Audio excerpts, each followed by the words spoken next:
Welcome to TV news. Professional courier 38వ వార్షికోత్సవ వేడుకలు కర్నూలులో ఘనంగా నిర్వహించారు. నగరంలోని సస్య హోటల్లో నిర్వహించిన ఈ వేడుకలకు ప్రొఫెషనల్ కొరియర్ ఫౌండర్ మరియు చైర్మన్ థామస్ జాన్ ముఖ్య అతిథిగా పాల్గొన్నారు. కొరియర్ రంగంలో ప్రొఫెషనల్ కొరియర్ దేశవ్యాప్తంగా ఎన్నో విప్లవాత్మక మార్పులు తీసుకుని వచ్చిందని థామస్ జాన్ తెలిపారు. ప్రొఫెషనల్ కొరియర్ భారతదేశంలో 1987వ సంవత్సరంలో ఏర్పాటు చేశామన్నారు. దేశవ్యాప్తంగా 56,378 బ్రాంచ్లు ప్రొఫెషనల్ కొరియర్స్కు ఉన్నాయన్నారు. ప్రొఫెషనల్ కొరియర్ ద్వారా గ్రామీణ పట్టణ ప్రాంతాల్లో యువతకు పెద్ద సంఖ్యలో ఉద్యోగ అవకాశాలు కల్పించామన్నారు. ప్రోఎక్స్ అనే కొత్త బ్రాండ్ను ఆవిష్కరించామని, దీంతో కస్టమర్లకు మరింత నాణ్యతగా సర్వీస్ అందిస్తామని థామస్ జాన్ తెలిపారు. ప్రొఫెషనల్ కొరియర్ ఆధ్వర్యంలో ఎన్నో సామాజిక సేవలు సైతం అందిస్తున్నామన్నారు. ఈ కార్యక్రమంలో Varadarajulu, NS Shah, general manager Davis Thomas, Saifullah, Andhra Pradesh, Telangana రాష్ట్రాల జిల్లా బ్రాంచ్ మేనేజర్లు పాల్గొన్నారు.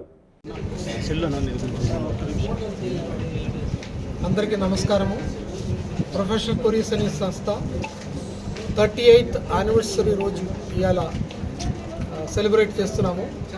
ప్రొఫెషనల్ కొరియర్స్ అనే ఒక సంస్థ 1987లో స్టార్ట్ అయిన తర్వాత ఇండియాలో ఫస్ట్ టైము ఫ్రాంచైజీ మోడల్గా ఒక కొరియర్ కంపెనీ ఎస్టాబ్లిష్ కావడం జరిగింది. దానివల్ల ప్రొఫెషనల్ కొరియరు ఒక మోటోగా రూరల్ ఎంపవర్మెంట్ చేస్తూ ఎడ్యుకేటెడ్ యూత్ని ప్రొఫెషనల్ కొరియర్ది ఫ్రాంచైజీ మేనేజర్గా అపాయింట్మెంట్ చేస్తూ వాళ్ళ ద్వారా రూరల్ ఏరియాలో రూరల్ ఎంప్లాయ్మెంట్ వాళ్ళ ద్వారా చేసుకోవడం జరిగింది. కాబట్టి ఆల్ ఇండియా పరంగా 56,378 బ్రాంచెస్తో ప్రొఫెషనల్ కొరియర్స్ 38th ఇయర్ ఇవాళ సెలబ్రేట్ చేస్తున్నాము. ఒకప్పుడు ప్రొఫెషనల్ కొరియర్స్ ఇండియాలో ఉన్న రోజులు మన ముందుకు ఇంకా ఎక్కువ కొరియర్స్ అని ఇవాళ మీరు చూసే కాంపిటీషన్ కానీ లోకల్ డెలివరీ కానీ ఉన్న రోజు కాదు. ప్రొఫెషనల్ కొరియర్ అని ఒక కొరియర్ ఇంటర్నేషనల్ పరంగా ఇండియాలో చాలా విప్లవపరంగా. కర్నూలు జిల్లా ఎమ్మిగనూరు పట్టణంలో వైఎస్ఆర్సీపీని బలోపేతం చేసి వచ్చే ఎన్నికల్లో పార్టీ జెండాను ఎగరవేస్తామని వైసీపీ నియోజకవర్గ ఇన్ఛార్జిగా బాధ్యతలు స్వీకరించిన కడిమెట్ల రాజీవ్ రెడ్డి ధీమా వ్యక్తం చేశారు. తనపై నమ్మకం ఉంచి నియోజకవర్గ బాధ్యతలు అప్పగించిన వైఎస్ జగన్కు ఆయన కృతజ్ఞతలు తెలిపారు. మాజీ ఎమ్మెల్యే తన తాత చెన్నకేశవరెడ్డి అడుగుజాడలో నడుస్తూ పార్టీ పటిష్టతకు అహర్నిశలు కృషి చేస్తారని తెలిపారు. పార్టీలో వర్గ విభేదాలకు తావు లేకుండా అందరినీ కలుపుకొని ముందుకెళ్తారని హామీ ఇచ్చారు. ప్రజలకు ప్రతినిత్యం అందుబాటులో ఉంటూ వారి సమస్యలపై పోరాడతారని రాజీవ్ రెడ్డి తెలిపారు. అనంతరం మాజీ ఎమ్మెల్యే చెన్నకేశవరెడ్డి మాట్లాడుతూ నన్ను ఎలా ఆదరించారో నా మనవడు రాజీవ్ రెడ్డిని కూడా అలాగే ఆదరించాలని ప్రజలను కోరారు. పార్టీ అధినేత జగన్ మాపై ఉన్న నమ్మకంతో నియోజకవర్గ ఇన్ఛార్జి బాధ్యతలు అప్పగించారన్నారు. వైఎస్ జగన్మోహన్ రెడ్డికి ఈ సందర్భంగా రుణపడి ఉంటామన్నారు. పార్టీ అధ్యక్షురాలు సోనియా గాంధీని ఎదిరించి సొంతంగా పార్టీ పెట్టుకొని ఆ పార్టీని మొత్తం రాష్ట్రమంతా విస్తరించిన ఘనత మా మహానాయకుడు వైఎస్ఆర్సీపీ అధ్యక్షులు జగన్మోహన్ రెడ్డి గారు. ఆయన ఈరోజు మా మీద ఎంతో ప్రేమ, ఆప్యాయత, గౌరవంతో మాకు ఈరోజు ఈ పదవినిచ్చారు. ఎట్టి పరిస్థితిలో ఏ విభేదాలు లేకుండా, భేదాలు లేకుండా, వర్గ భేదాలు లేకోకుండా ఈ నియోజకవర్గం అంతా కలిసి పోరాడి 2029లో వైఎస్ఆర్సీపీ పార్టీని మళ్ళీ జెండా ఎగిరేయాలని చెప్పి అందరినీ మనస్ఫూర్తిగా కోరుకుంటున్నాను. మా కోసం కష్టపడ్డ నాయకులు కావచ్చు, లేకపోతే మా పల్లెల్లో అభిమానులు కావచ్చు, వైఎస్ఆర్ కుటుంబీకులు అందరూ కష్టపడ్డ వాళ్ళందరికీ చేతునెత్తి. విజయనగరం జిల్లా కేంద్రంలోని ఆదిత్య డిగ్రీ కళాశాల యాజమాన్యం మహిళా విద్యార్థుల జేయూఏ అసభ్యంగా ప్రవర్తిస్తున్నాడని, వీరిపై అధికారులు, పోలీసు యంత్రాంగం చర్యలు తీసుకోవాలని ఎస్ఎఫ్ఐ విద్యార్థి సంఘం నేతలు ఆగ్రహం వ్యక్తం చేశారు. విద్యార్థుల నుంచి వసూలు చేస్తున్న అధిక ఫీజులను నియంత్రించాలని, ప్లేస్మెంట్ కావాలని మహిళా విద్యార్థులు యాజమాన్య ప్రతినిధి రమేష్ను ప్రశ్నిస్తే ఆయన విద్యార్థుల పట్ల అసభ్యంగా ప్రవర్తించడమే కాకుండా మహిళా విద్యార్థులను తనతో గడపమని వేధిస్తున్నాడని ఆరోపించారు. వీటన్నింటినీ ఆధారాలతో సహా యాజమాన్యానికి పంపించినప్పటికీ ఇంతవరకు ఎటువంటి చర్యలు లేవని ఎస్ఎఫ్ఐ నాయకులు ఆగ్రహం వ్యక్తం చేశారు. అతనిపై చర్యలు తీసుకోవాలంటూ కాలేజీ ఎదుట శాంతియుతంగా ధర్నా చేస్తున్న తమపై పోలీసులు దాష్టికాన్ని ప్రదర్శించడం ఎంతవరకు సబబని ప్రశ్నించారు. తమపై ఏమాత్రం కనికరం చూపకుండా రోడ్డుపైకి ఈడ్చికెళ్లి అసభ్యకరంగా మాట్లాడుతూ వ్యాన్లలో పడేసి అరెస్టులు చేశారన్నారు. తమను ఎందుకు అరెస్టు చేస్తున్నారని ప్రశ్నిస్తున్నా ఏమాత్రం పట్టించుకోకుండా ఇష్టారాజ్యంగా ప్రవర్తిస్తూ పోలీస్ స్టేషన్కు తరలించారన్నారు. పోలీసులు అమానుషంగా ఇక్కడ వాళ్ళు రవికుమార్ అనే వ్యక్తి చేతికి రక్తగాయమైందని బలవంతంగా ఈడ్చుకుంటూ వెళ్లి అరెస్టులు చేయడాన్ని ఎస్ఎఫ్ఐ జిల్లా అధ్యక్ష కార్యదర్శులు రాము వెంకటేశ్వర్లు ఖండించారు. విద్యార్థుల కోసం ప్రభుత్వం ఇస్తున్న 12,000 ఫీజు కంటే అదనంగా యాజమాన్యం 18,000 వసూలు చేశాయని ప్రశ్నించడం నేరమా అంటూ వారు నిలదీశారు. డిగ్రీ అయిన తర్వాత ప్లేస్మెంట్ కావాలని విద్యార్థులు అడిగితే ఉద్యోగం కావాలంటే తన పక్కలోకి రావాలని కాలేజీ ప్రిన్సిపల్ రమేష్ విద్యార్థినులను లైంగిక వేధింపులకు గురి చేస్తుంటే దాన్ని నిలదీసి అడగడం నేరమా? దీనికి పోలీసులు అధికారులు సమాధానం చెప్పాలని డిమాండ్ చేశారు. కాలేజీ యాజమాన్యం లైంగిక వేధింపులకు పాల్పడిన వ్యక్తులపై చర్యలు తీసుకోకుండా ప్రశ్నించిన తమపై పోలీసులు దౌర్జన్యం చేసి కేసులు పెట్టడం ఎంతవరకు సబబని ప్రశ్నించారు. ఈ కేసులకు అరెస్టులకు భయపడమని, కాలేజీ యాజమాన్యంపై చర్యలు తీసుకునే వరకు విద్యార్థులంతా ఏకమై పోరాడతామని ఎస్ఎఫ్ఐ నేతలు హెచ్చరించారు. అనుమతులు ఒక పేరుతో బోర్డులు మరో పేరుతో ఏర్పాటు చేస్తున్న ఆదిత్య యాజమాన్యం మొండి వైఖరి నశించాలి. విజయనగరంలో కళాశాల నడుపుతూ కాకినాడ పేరుతో బోర్డులు ఏర్పాటు చేస్తున్న ఆదిత్య యాజమాన్యం మొండి వైఖరి నశించాలి. విజయనగరంలో కళాశాల నడుపుతూ కాకినాడ బ్రాండ్ ఇమేజ్ ని ప్రమోట్ చేస్తున్న ఆదిత్య యాజమాన్యం మొండి వైఖరి నశించాలి.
ఆదిత్య విద్యా సంస్థలపై చర్యలు తీసుకోవాలి.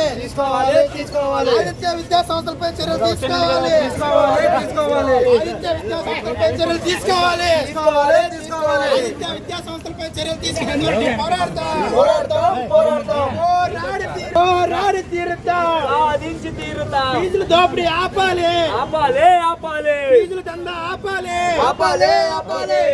ఏబీవీపీ దేవరకొండ శాఖ ఆధ్వర్యంలో నగరంలో ఉన్నటువంటి పలు కళాశాలల విద్యార్థులతో భారీ ర్యాలీ మరియు బస్టాండ్ ఎదుట ధర్నా కార్యక్రమం నిర్వహించారు.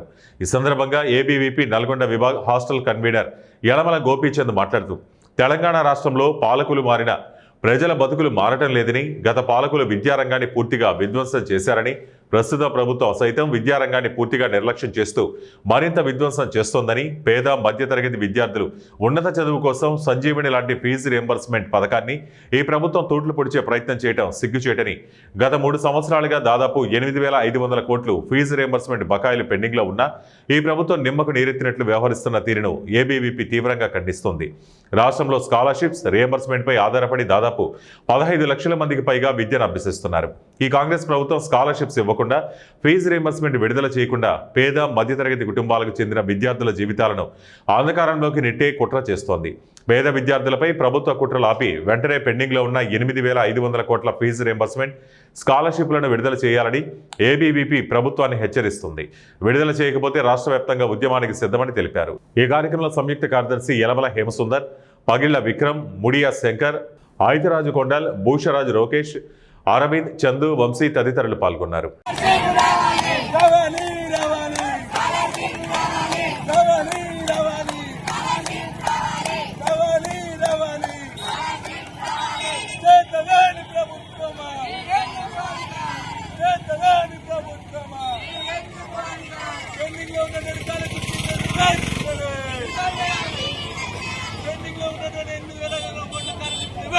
ప్రకాశం జిల్లా బేస్తవారిపేట మండలంలో పసిపాపతో కలెక్టర్ను కలిసిన మహిళ ఇటీవల మోందా తుఫాను ప్రభావం కృష్ణవేణి అనే మహిళ ఇల్లు కూలిపోయిందంటూ కలెక్టర్ను ఆశ్రయించింది. బేస్తవారిపేట మండలం చెన్నుపల్లి గ్రామంలో ఈర్నేని కృష్ణవేణి మోందా తుఫాన్ తీవ్రంగా కురిసిన వర్షాలు చెన్నుపల్లికి చెందిన ఈర్నేని కృష్ణవేణి అనే మహిళ ఇల్లు కూలిపోయిన ఘటన చోటు చేసుకుంది. అయితే అధికారులు ఎవరూ పట్టించుకోలేదు, నిత్యావసర సరుకులు కూడా ఇవ్వలేదు. కలెక్టర్ పర్యటనలో ఉన్న సమాచారం అందుకున్న ఆ మహిళ చంటిపాపతో చిక్రేలు కదవ వద్ద పర్యటనలో ఉన్న కలెక్టర్ వద్దకు వచ్చి ఆవేదనతో కలెక్టర్కు విన్నవించుకుంది. వెంటనే కలెక్టర్ రాజాబాబు స్పందించి కృష్ణవేణి అనే మహిళకు తక్షణమే ఇల్లు మంజూరు చేయమని అధికారులను ఆదేశించారు. నిత్యావసర సరుకులు కూడా పంపిణీ చేయలేదంటూ తెలపగా వెంటనే మహిళకు నిత్యావసర సరుకులు కూడా పంపిణీ చేయమని రెవెన్యూ అధికారులకు కలెక్టర్ తెలిపారు. రెవెన్యూ అధికారులు ఈర్నేని కృష్ణవేణి కుటుంబానికి నిత్యావసర సరుకులు పంపిణీ చేశారు. ఇల్లు పడిపోయింది. ఎక్కడమ్మా?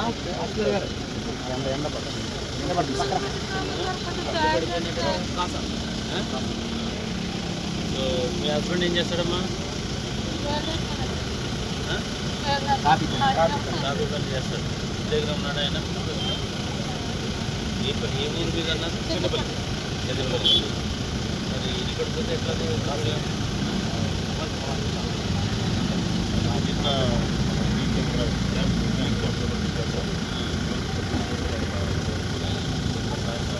ఈ చుట్టాలు ఉన్నారు ఉన్నవారు ప్రస్తుతానికి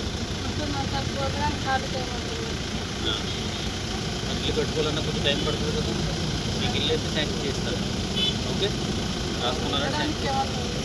మున్సిపల్ కార్యాలయంలో విధులు నిర్వర్తిస్తున్న పర్మనెంట్, కాంట్రాక్ట్, అవుట్సోర్సింగ్ కార్మికులు ఎటువంటి రాజకీయ ప్రమేయం లేకుండా యూనియన్లు నడుపుతూ తమ హక్కుల కోసం పోరాటం చేయవలసిన ఆవశ్యకత ఎంతో ఉందని ఏపీ మున్సిపల్ ఎంప్లాయీస్ ఫెడరేషన్ రాష్ట్ర ప్రధాన కార్యదర్శి బందెల రవికుమార్ అన్నారు. శనివారం పశ్చిమ గోదావరి జిల్లాలోని జంగారెడ్డి గౌడ సంఘం భవనం నందు ఏపీ మున్సిపల్ ఎంప్లాయీస్ ఫెడరేషన్ సమావేశం కోనపాముల విఘ్నేష్ ఆధ్వర్యంలో జరిగింది. ఈ సందర్భంగా పలు కార్మిక సంఘాల్లో ఉన్న జంగారెడ్డిగూడెం మున్సిపల్ పారిశుద్ధ్య కార్మికులు ఆ సంఘాలకు రాజీనామా చేసి సుమారు 100 మంది కార్మికులు ఏపీ ఎంఈఎస్ యూనియన్లో చేరారు. ఈ సందర్భంగా ఏర్పాటు చేసిన సమావేశంలో ఏపీ ఎంఈఎస్ రాష్ట్ర ప్రధాన కార్యదర్శి బందెల రవికుమార్ మాట్లాడుతూ ఏళ్ల తరబడి మున్సిపల్ కార్మికుల సమస్యలు పేరుకుపోతూనే ఉన్నాయి, కానీ వారి సమస్యల పరిష్కారం కావటం లేదన్నారు.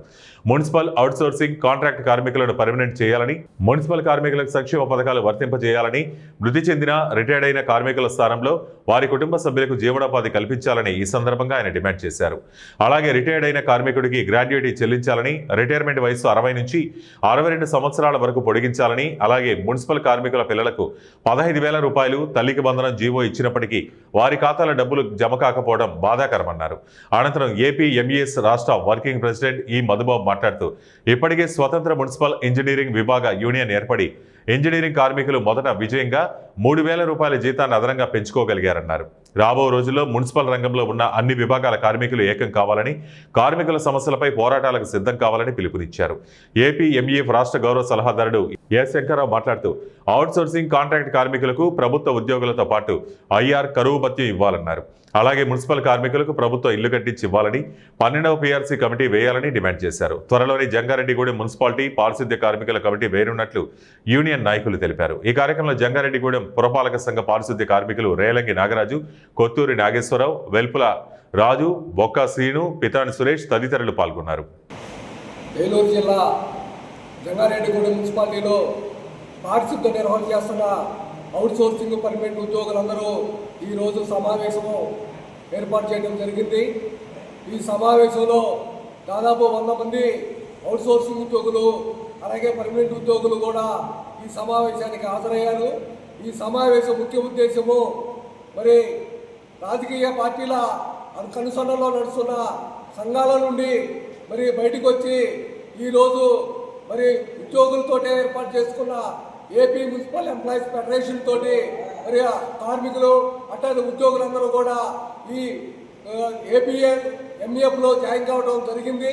మరి ఈ సమావేశానికి మరి కార్మికుల సమక్షంలోనే అధ్యక్ష కార్యదర్శులుగా మరి రేలంగి మరి నాగరాజుని, అదేవిధంగా కొనపావుల మరి విఘ్నేష్ని ఎన్నుకోవడం జరిగింది. గత కార్యవర్గ సభ్యులందరూ కూడా ఈ ఎన్నుకోవడం జరిగింది. ఈ సమావేశంలో ఇక భవిష్యత్తులో ఆంధ్రప్రదేశ్ మున్సిపల్ ఎంప్లాయీస్ ఫెడరేషన్ ద్వారా మరి ఈ రోజు ఇక్కడ నుండి కార్యక్రమాలు జరుగుతాయని చెప్పేసి మీ అందరి ద్వారా తెలియజేస్తా ఉన్నాము. రాష్ట్ర జలవనరుల శాఖ మంత్రి నిమ్మల రామానాయుడు పశ్చిమ గోదావరి జిల్లాలో పర్యటించారు. ఈ సందర్భంగా ఆయన మాట్లాడుతూ పోలవరం ప్రాజెక్టు నిర్మాణం 2027 డిసెంబర్ నాటికి పూర్తి చేస్తామని ఆయన తెలిపారు. 6 నెలల ముందుగానే ప్రతి ఒక్క నిర్వాసితుడికి పరిహారం అందజేస్తామని మంత్రి హామీ ఇచ్చారు. ఏలూరు జిల్లా వేలేరుపాడు మండలంలోని నిర్వాసితుల ఖాతాల్లో శనివారం 45 నిమిషాల్లో 45 కోట్ల రూపాయలు R&R పరిహారం జమ చేశామని తెలిపారు. గత వైసీపీ ప్రభుత్వంలో ఒక నిర్వాసితుడికి కూడా న్యాయం జరగలేదని, ఒక్క రూపాయి కూడా చెల్లించకుండా అన్యాయం చేశారని విమర్శించారు. కూటమి ప్రభుత్వంలో ఇప్పటికే 3 సార్లు పోలవరంకు నిధులు కేటాయించామని తెలిపారు. తాజాగా deputy CM Pawan Kalyan, CM Chandrababu Naidu చొరవతో 1000 కోట్ల నిధులను నిర్వాసితులకు మంజూరు చేయడం జరిగిందని, ఈ సందర్భంగా ప్రధానమంత్రి మోడీకి కృతజ్ఞతలు తెలియజేయాలని ఆయన కోరారు. కాలనీలు నిర్మాణం చేయాలంటే ఇల్లు నిర్మాణం చేయడమే మాత్రమే కాదు, ఆ ఇల్లు నిర్మాణంతో పాటు అక్కడ రోడ్స్ ని ఏర్పాటు చేయాలి, డ్రైన్స్ ని ఏర్పాటు చేయాలి, అంగన్వాడీ స్కూల్స్ రావాలి, ఎలిమెంటరీ స్కూల్స్ రావాలి, పిహెచ్సి ఆసుపత్రులు రావాలి, నీటి శ్మశాన వాటికి బరిల గ్రౌండ్స్, ఇట్లా సమస్త సౌకర్యాలు కూడా ఆ కాలనీల్లో ఏర్పాటు చేయాలి. అందుకే ఆ రోజు 2014, 2019 ఆ రోజు తెలుగుదేశం ప్రభుత్వం అధికారంలో ఉన్నప్పుడు ఆ రోజు చంద్రబాబు నాయుడు గారు ఆ రోజుకి 2017లో ఏదైతే ఐడెంటిఫై చేసినటువంటి కుటుంబాలు ఏవైతే ఉన్నాయో ఆ 20,946 కుటుంబాలకి ఆ రోజు ఐడెంటిఫై చేస్తుంటే మరి వాళ్ళకి 75 కాలనీలు ఆ రోజు ఏర్పాటు చేయడం జరిగింది. 75 కాలనీలు ఆ రోజు చంద్రబాబు నాయుడు గారు మొదలుపెట్టి 26 కాలనీలు ఆ రోజే చంద్రబాబు నాయుడు గారు పూర్తి చేశారు 14-19లో. ఇంకా 49 కాలనీలు ఇంకా నిర్మాణం చేయవలసినటువంటి అవసరం ఉంది. నేను అడుగుతూ ఉన్నా మీ అందరినీ కూడా. జయశంకర్ భూపాలపల్లి జిల్లా మహదేవపూర్ మండలంలో దక్షిణ కాశీగా పేరుగాంచిన ప్రముఖ పవిత్ర పుణ్యక్షేత్రమైన శ్రీ కాళేశ్వర ముక్తేశ్వర దేవస్థానంలో కార్తీక మాసం పంచరత్నాల సందర్భంగా మొదటి ఏకాదశి రోజున గోదావరి జలంతో శ్రీ కాళేశ్వర ముక్తేశ్వర స్వామికి అభిషేకాలు, ప్రత్యేక పూజలు అర్చకులు నిర్వహించారు. అదేవిధంగా శనివారం కావడంతో నవగ్రహ పూజలు, కాళసర్ప దోషాల పూజలు, లక్షవత్తులు వెలిగించి దీపారాధన అనంతరం శుభానందాదేవి, సరస్వతి అమ్మవార్లకు కుంకుమార్చనలు నిర్వహించారు. అలాగే సాయంత్రం త్రివేణి సంగమంలో గోదావరి మాతకు హారతి కార్యక్రమం నిర్వహించారు. ఈ రోజు వచ్చిన భక్తులకు ప్రసాద వితరణ, మంచినీటి సరఫరా చేశారు ఆలయ అధికారులు. ఈ రోజు మొత్తం పూజా టికెట్స్ పైన, లడ్డు ప్రసాదాలపైన 3,30,000 ఆదాయం వచ్చినట్లు ఆలయ అధికారులు తెలిపారు.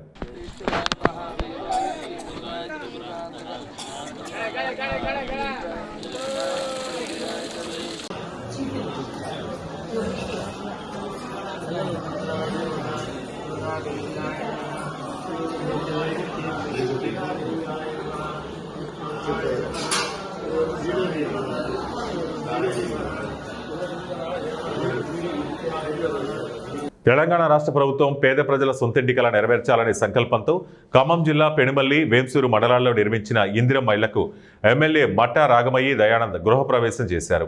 దుద్దుపూడి గ్రామంలో ఆయన ఇందిరమ్మ ఇళ్లను నిర్మించుకున్న నాగరాజు, మల్లేశ్వరి దంపతులకు కొత్త వస్త్రాలు పెట్టి వారి గృహప్రవేశ కార్యక్రమంలో పాల్గొన్నారు. ఈ సందర్భంగా ఎమ్మెల్యే మాట్లాడుతూ పేదోడి సొంతింటి కళ సాకారం అయిందంటే అది కాంగ్రెస్ పార్టీ చలవేనని ఆయన తెలియజేశారు. అనంతరం ఎమ్మెల్యే ముత్తుగూడెం గ్రామంలో ఐకేపీ ఆధ్వర్యంలో ఏర్పాటు చేసిన ధాన్యం కొనుగోలు కేంద్రాన్ని ప్రారంభించారు. ఈ సందర్భంగా 19 మంది లబ్ధిదారులకు 19 లక్షల రూపాయల కళ్యాణి లక్ష్మి, షాదీ ముబారక్ చెక్కులను అందజేశారు. పేద ప్రజల సంక్షేమానికి పాటుపడుతున్న కాంగ్రెస్ ప్రభుత్వానికి రానున్న స్థానిక సంస్థల ఎన్నికల్లో భారీ మెజార్టీతో గెలిపించాలని ఆయన ప్రజలకు పిలుపునిచ్చారు. పద్మం సింగయ్య లింగగూడెం. మన కాంగ్రెస్ ప్రభుత్వం అంటేనే మనందరికీ తెలుసు, నిజమైన పేదల ప్రభుత్వం, ప్రజా ప్రభుత్వం. మన కొత్తపల్లి నియోజకవర్గానికి ఎమ్మెల్యే గారికి మరియు స్టేజీని అలంకరించిన రంగారెడ్డి జిల్లా షాద్ నగర్ మున్సిపాలిటీ పరిధిలోని సిఎస్కే వెంచర్ ఇండ్లు కొని నివాసం ఉంటున్న తమ ఇండ్లకు విద్యుత్ అధికారులు 3 రోజులుగా విద్యుత్ సరఫరా నిలిపివేయడంతో సబ్స్టేషన్ ముందు హిజ్రాలు ఆందోళనకు దిగారు. బాధితులు తెలిపిన వివరాల మేరకు సంవత్సరం క్రితం స్థానిక సిఎస్కే వెంచర్ 2లో కొందరు హిజ్రాలు 2 విల్లాలను కొనుగోలు చేశారు. వారు కొన్న విల్లాలకు వెంచర్ నిర్వాహకులు అభివృద్ధిలో భాగంగా విద్యుత్ వైర్లను ఏర్పాటు చేయలేదు. అలా విద్యుత్ వైర్లను ఏర్పాటు చేయకుండా తాము అమ్మిన విల్లాలకు తమ ఆఫీసుకు కేటాయించిన మీటర్ నుండి కరెంటును ఏర్పాటు చేసి వారి వద్ద నుండి కరెంటు ఛార్జీల పేరుతో డబ్బులు వసూలు చేసుకుని విద్యుత్ శాఖకు మాత్రం బిల్లులు చెల్లించలేదు. దీంతో 3 రోజుల క్రితం విద్యుత్ శాఖ అధికారులు వెంచర్ నిర్వాహకుడి కార్యాలయానికి కేటాయించిన మీటర్ను కరెంటు సరఫరాను నిలిపివేశారు. దీంతో నిర్వాహకులు కరెంటు బిల్లు రూపంలో తమ వద్ద నుండి డబ్బులు వసూలు చేసి విద్యుత్ శాఖకు బిల్లులు చెల్లించకపోవడం తెలియని హిజ్రాలు విద్యుత్ అధికారులే తమ సరఫరాను నిలిపివేశారని అనుకుని స్థానిక విద్యుత్ శాఖ కార్యాలయం ఎదుట ఆందోళనకు దిగడంతో అధికారులు విస్మయం వ్యక్తం చేశారు. అసలు విషయాన్ని అధికారులు హిజ్రాలకు నచ్చజెప్పడంతో వారు వెనుదిరిగిపోయారు. ఇలా వెంచర్ నిర్వాహకులు తమకు బిల్లాలు అమ్మి సరైన సదుపాయాలు కల్పించకుండా తమను ఇబ్బందులకు గురి చేయడం పట్ల వారు ఆగ్రహం వ్యక్తం చేస్తున్నారు.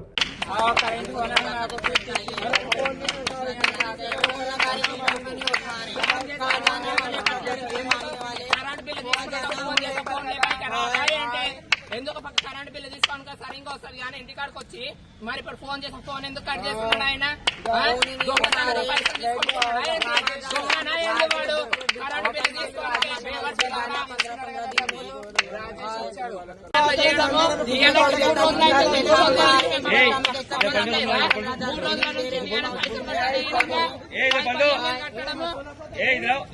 కాకినాడ జిల్లాలో రికవరీ చేసిన 800 ఫోన్లను జిల్లా ఎస్పీ కార్యాలయం ఆవరణంలో ఎస్పీ బాధితులకు అందించారు. దొంగిలించిన పోగొట్టుకున్న మొబైల్ ఫోన్లను ఐటీ, సైబర్ సెల్, ఎస్న్యాబ్ సిబ్బందితో కలిసి ప్రత్యేక బృందాలు ఏర్పాటు చేసి రికవరీ చేశామన్నారు. ఎవరైనా మొబైల్ ఫోన్ పోగొట్టుకున్నా, దొంగిలించినా వెంటనే CEIR పోర్టల్లో దరఖాస్తు చేసుకోవాలన్నారు. వినియోగించిన మొబైల్ ఫోన్ ఎక్కడైనా కొనుగోలు చేస్తే తప్పనిసరిగా సంబంధిత వ్యక్తుల నుంచి రసీదు తీసుకోవాలన్నారు. సైబర్ నేరాలతో పాటు అపరిచిత వ్యక్తులకు దూరంగా ఉండాలన్నారు.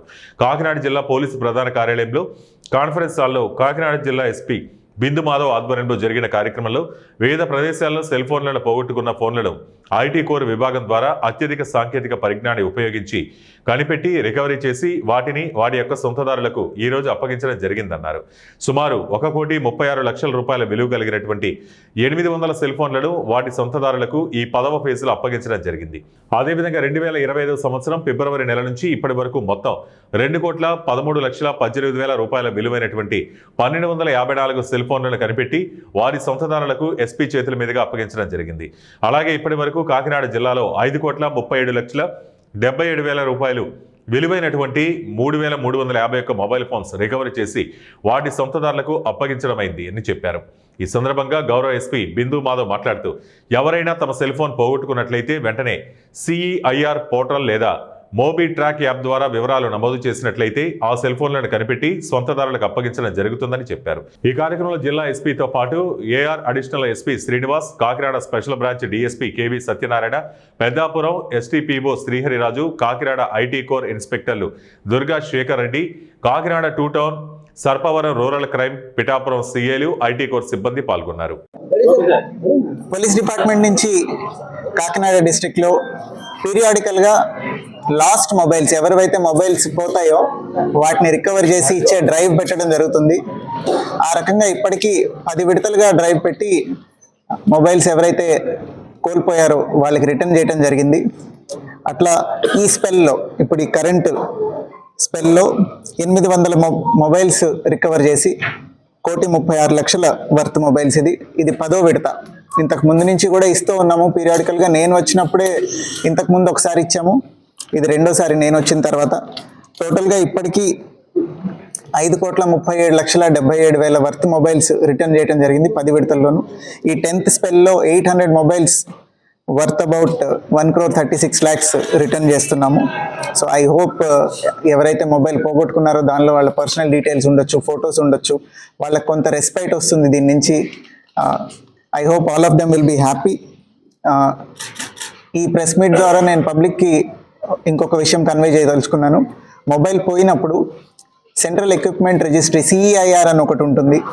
ఆ పోర్టల్లో కానీ CEIR.gov.in ఆ పోర్టల్లో పోయిన మొబైల్ని రిపోర్ట్ చేయొచ్చు. లేదా మొబీ ట్రాక్ అని ఇంకొక సిస్టమ్ ఉంది, మిస్సింగ్ మొబైల్ ట్రాకింగ్ సిస్టమ్ అని. దీనికి ఒక ఫోన్ నెంబర్ ఉంది 9490617852. మళ్ళీ రిపీట్ చేస్తున్నాను, 9490617852. ఈ నంబర్కి వాట్సాప్ చేస్తే అందులో మీరు డీటెయిల్స్ ఎంటర్ చేస్తే సరిపోతుంది. మీ మొబైల్ పోయింది అని రిజిస్టర్ అవుతుంది. It will be continuously tracked. So mobile పోతే సిటిజన్స్ అందరూ దయచేసి ఈ CEIR అండ్ మొబీ ట్రాక్ రెండు యూటిలైజ్ చేసుకొని ఆ వెబ్సైట్లో కానీ CEIR.gov.in వెబ్సైట్లో కానీ లేదా 9490 61785 రాజ్యాంగంలోని 21వ అధికరణ ప్రకారం ప్రతి పౌరుడికి న్యాయం అందించడమే లక్ష్యమని తెలంగాణ రాష్ట్ర high court chief justice Aparesh Kumar Singh అన్నారు. ములుగు జిల్లాలో నిర్మించ తలపెట్టిన 10+2 కోర్టు భవనానికి శనివారం కలెక్టరేట్ సమావేశ మందిరంలో వర్చువల్గా శంకుస్థాపన చేశారు. ఈ సందర్భంగా ఏర్పాటు చేసిన సమావేశాన్ని ఉద్దేశించి చీఫ్ జస్టిస్ ప్రసంగించారు. పౌరుడి ప్రాథమిక హక్కుల పరిరక్షణే ధ్యేయం కావాలని వారు పేర్కొన్నారు. వ్యవస్థలోని అన్ని వర్గాల సహకారం, వనరుల లభ్యత న్యాయ వ్యవస్థకు ఉందని తెలిపారు. ఘట్టమ్మ దగ్గర కోర్టు భవన నిర్మాణ భూమి పూజ కార్యక్రమానికి ముఖ్య అతిథులుగా తెలంగాణ హైకోర్టు జస్టిస్ ఈవి వేణుగోపాల్, జస్టిస్ ఎన్ రాజేశ్వరరావు హాజరయ్యారు. జిల్లా ప్రధాన న్యాయమూర్తి ఎస్విపి సూర్యచంద్ర, కళా అడ్వకేట్స్ బార్ అసోసియేషన్లు హైకోర్టు న్యాయమూర్తులకు స్వాగతం పలికారు. సర్వమత ప్రార్థనలు నిర్వహించిన అనంతరం పునాది రాయి వేసి శిలాఫలకాన్ని ఆవిష్కరించారు. జస్టిస్ ఈవి వేణుగోపాల్ మాట్లాడుతూ జిల్లాకు న్యాయస్థాన భవన నిర్మాణం మంజూరు కావడం అభినందించదగ్గ విషయమన్నారు. కొత్త కోర్టు ఏర్పాటు అనేక సిబ్బందికి, న్యాయవాదులకు మరియు కక్షిదారులకు ఎంతో ఉపయోగకరమన్నారు. చారిత్రక నేపథ్యం ఉన్న ములుగు జిల్లాల కోర్టు ఏర్పాటుతో నేరాలు తగ్గుముఖం పట్టే అవకాశం ఉంటుందని జస్టిస్ తెలిపారు. జస్టిస్ ఎన్ రాజేశ్వరరావు మాట్లాడుతూ కోర్టు భవనాలు న్యాయ దేవాలయాలన్నారు. కేసులోని ఇరు వర్గాలకు న్యాయం జరిగే విధంగా న్యాయ వ్యవస్థ పనిచేస్తుందన్నారు. ఈ కార్యక్రమంలో జిల్లా collector Diwakar, TS, SP Sabarish, senior civil judge మరియు న్యాయ సేవాధికారి సంస్థ కార్యదర్శి Kannaiah Lal, advocates bar association president Venugopalachari, government pleader Ram Singh, ప్రధాన కార్యదర్శి రంగోజు భిక్షపతి, అదనపు collector revenue CH Mahender, GRDO Venkatesh, జిల్లా అధికారులు, న్యాయవాదులు, పోలీసు అధికారులు, కోర్టు సిబ్బంది తదితరులు పాల్గొన్నారు.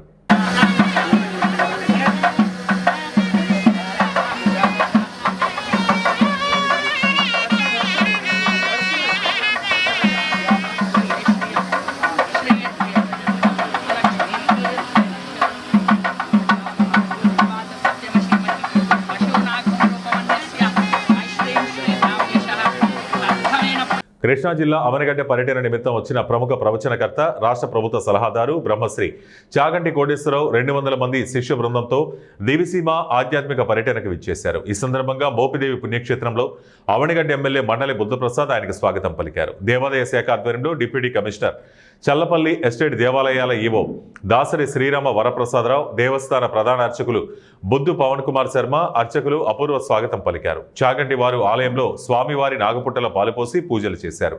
మోపిదేవి సుబ్రహ్మణ్యేశ్వర స్వామివారిని దర్శించుకున్న చాగంటి ప్రత్యేక పూజలు, అభిషేకాలు జరిపించుకున్నారు. ఈ సందర్భంగా ఆయనను ఎమ్మెల్యే మండలి బుద్ధప్రసాద్ పట్టు వస్త్రాలతో ఘనంగా సత్కరించారు. డీసీ శ్రీరామ వరప్రసాదరావు సుబ్రహ్మణ్యేశ్వర స్వామి చిత్రపటం, ప్రసాదం బహుకరించారు. వేద పండితులు వేదాశీర్వచనం అందించారు. ఈ కార్యక్రమంలో నియోజకవర్గ ప్రత్యేక అధికారి పెనుమూడి సాయిబాబు, నియోజకవర్గ యువ నాయకులు మండల వెంకట్రాం, తహసీల్దార్ ముప్పిరిశెట్టి హరినాథ్, సర్పంచ్ నందిగం మేరీరాణి పాల్గొన్నారు. అనంతరం చాగంటి దక్షిణ కాశీ క్షేత్రం పెద్దకల్లేపల్లిలోని శ్రీ దుర్గా నాగేశ్వర స్వామి దేవస్థానాన్ని దర్శించుకుని పూజలు జరిపించుకున్నారు.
ఇవి ఇప్పటివరకు ఉన్న బులెటిన్ అప్డేట్స్. మరిన్ని అప్డేట్స్ కోసం చూస్తూనే ఉండండి 1 టీవీ న్యూస్.